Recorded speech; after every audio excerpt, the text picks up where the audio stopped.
So now before we move on to the mixer module, we're going to take a look at the ring and noise module just here. And this has got two sound generators. We've got noise and we've also got ring modulation. I'm probably going to cover the ring modulation first and then we'll move on to the noise. So let me just quickly explain in more detail what ring modulation is. So now I'll quickly explain in layman's terms how ring modulation works, and I'll give you just enough knowledge to understand how it works so you can implement it in your patches. So what we're doing is we're combining two input sources to create this result at the bottom. So you can see the top one is the carrier, second one is the modulator. These are two oscillators in this example, but in the Hydrasynth you can select, say, the noise oscillator or mod-ins as either of these also to combine them.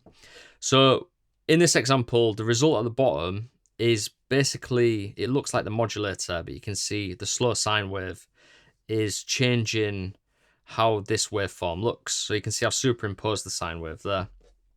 And it comes up and down, and instead of it reaching its full amplitude, minus and negative points, it's actually stopping and bouncing back. So it like shortens it, opens it up, brings it back down again. But you'll notice when it gets to this point, instead of carrying on up and then coming back down again, it flips the phase. So you can see once it hits that middle line, this sine wave goes into its negative phase. So then it also flips the phase of this waveform. So it bounces back there and goes the opposite way. And that's pretty much it for mod. That's all you really need to know at this point to get us through this next section so you can understand what it's doing and how it sounds. So now we're familiar with how ring modulation works, I'm going to show you how we can program it on the Hydrasynth. So what I'm going to do first is, I'm not going to bring the volume of this up just yet.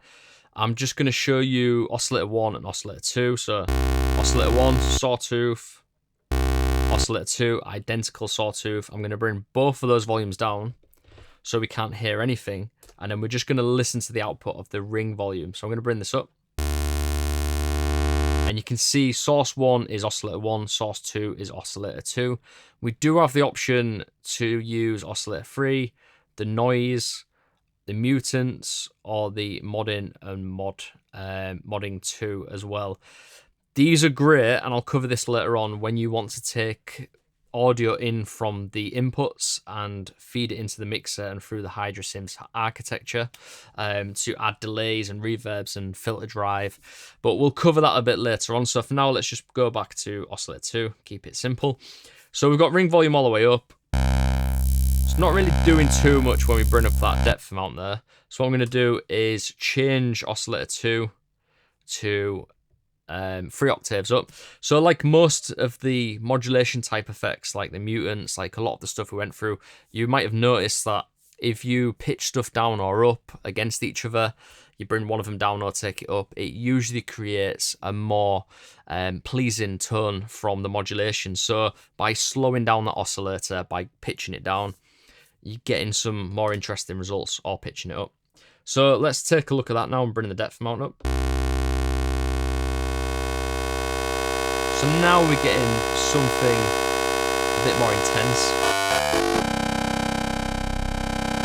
And it gets interesting when we start to change the waveforms as well.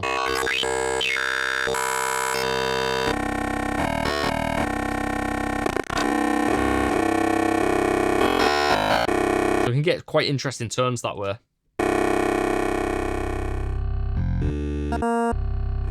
And it can sound quite robotic, quite nasty and distorted, or it can sound bell-like. So it's worth experimenting with.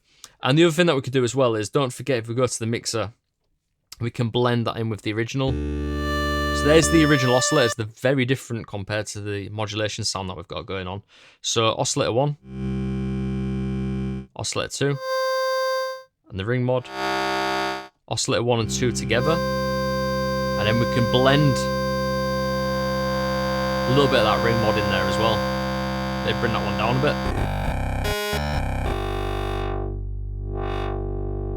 bit. Bit of filter drive. We've got quite a nice tone to work with there. So it's definitely worth messing around with the ring modulation. So I'm just going to discard that now, and I'm going to go back to the ring and noise module, and then we're going to take a little look at the noise, and then we're going to move on to the mixer. So noise volume, going to bring that up.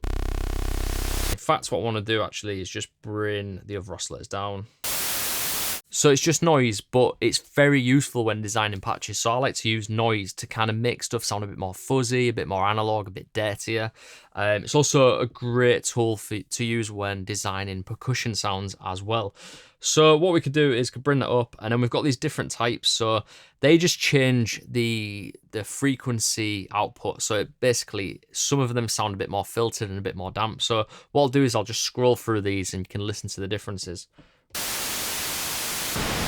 Pink, brown, red, blue, violet, grey.